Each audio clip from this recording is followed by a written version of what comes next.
Hey guys, this is Patrick Blunt with Greenhow Handmade Ironworks in beautiful downtown Comer, Georgia. And today I wanted to show off my new find, which is this awesome Buffalo Forge shear.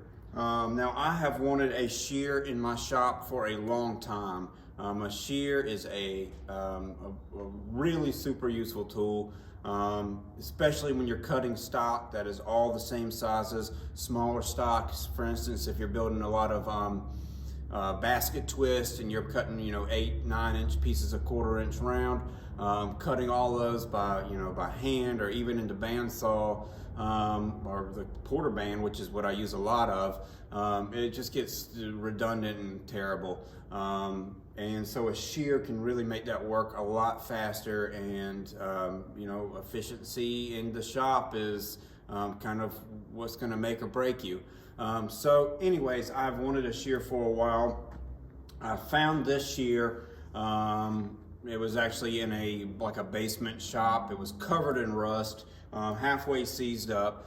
I bought it from the lady and brought it back here. I've cleaned it up. I've got it all oiled and got it ready to go. And I wanted to show it off and put it through its paces and show you guys what this shear can actually do. Now this is a Buffalo Forge number 19A shear.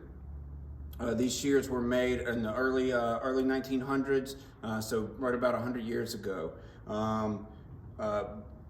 Really super useful tool, but dangerous too. I will show you this, and I have taken a good bite out of my hand twice on this thing. These gears back here, when you move, this is the handle that came with it, right here. So that's the handle that would have gone with it.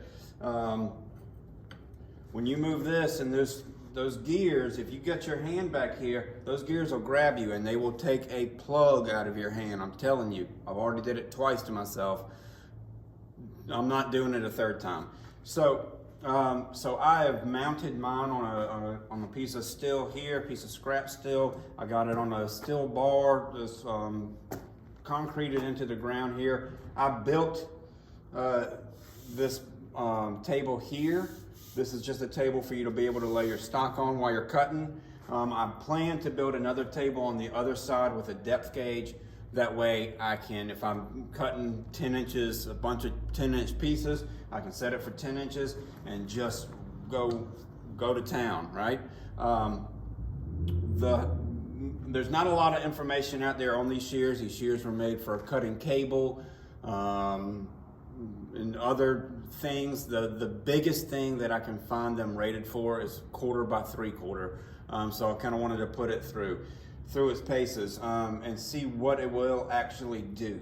Now with this handle that came with it, that's on here, cutting, this is 10 gauge copper wire. Cutting this kind of stuff is just like super easy. You can just rip through this stuff. Anything bigger or harder than that really gives you a run for your money. With that handle, you're really pulling down on it hard. 1/4 inch round is about the limit for this handle here. So one of my modifications was, bam, make a new handle, right? As I put a pipe on there, I can get the leverage, but pipes aren't cool. I want this. So we're gonna throw this to the side.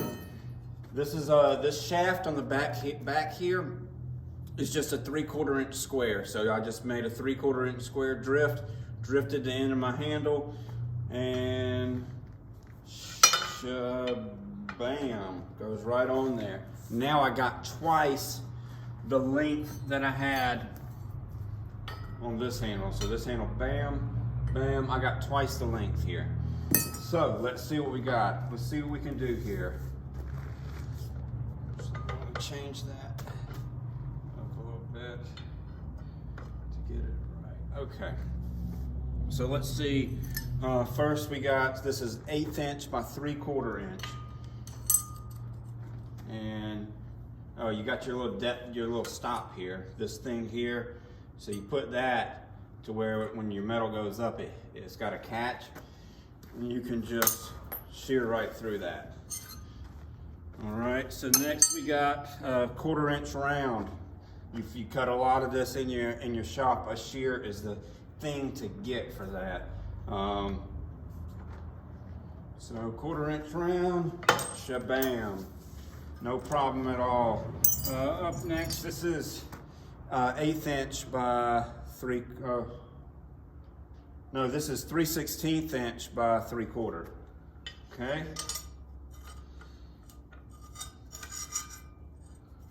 So put our stop there, and shabam, no problem at all. Now we're moving on up here. This is a 1/4 by 1/2. I use this for a lot for door handles and gate pulls and stuff like that. So, you know, being able to cut that quick would be awesome.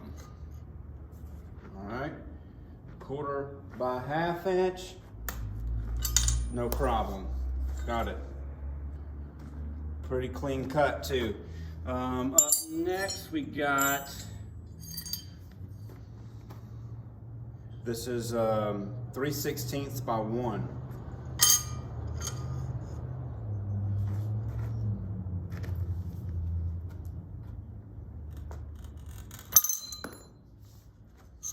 Cut right through it, no big deal.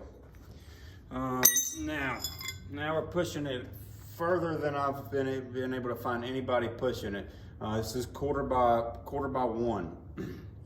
If it'll cut this, we're cooking with fire, because I use a lot of 1/4 by 1. So let's see here. Oh. Okay, we got through it. If I'd adjusted my stop here, it probably would have made it a little bit easier. But we got through it, clean cut, no problem. Okay, now let's try some 3/8 round. 3/8 round, let's see if we can get that to go.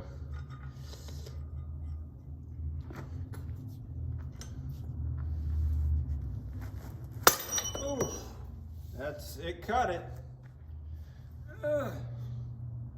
Clean cut. Next we got 3/8 square.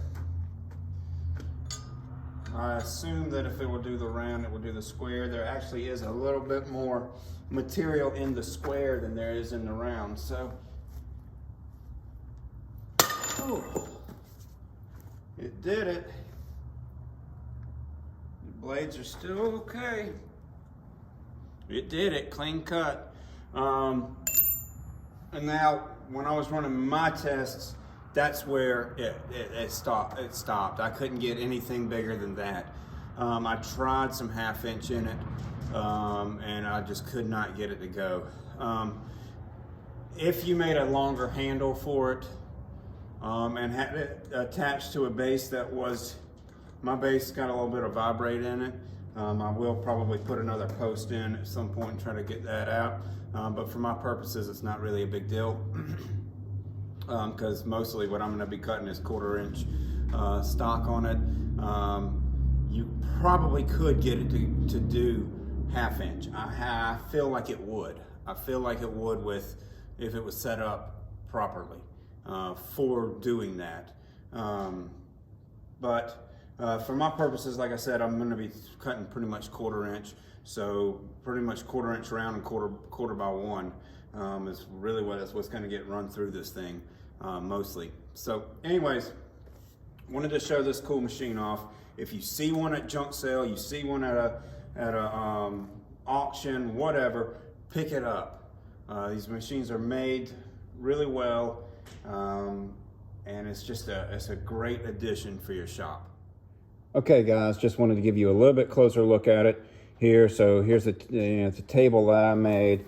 We got it mounted here.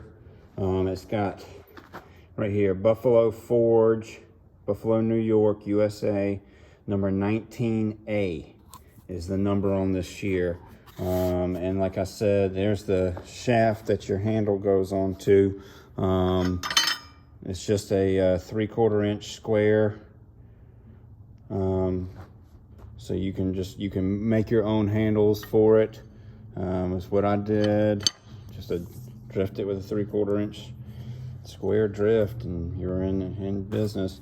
Like I said, I'm gonna probably put another table like this one on the other side, that's got a depth gauge stop on it, so that you can really go quick. Anyways, wanted to show it to you a little bit closer.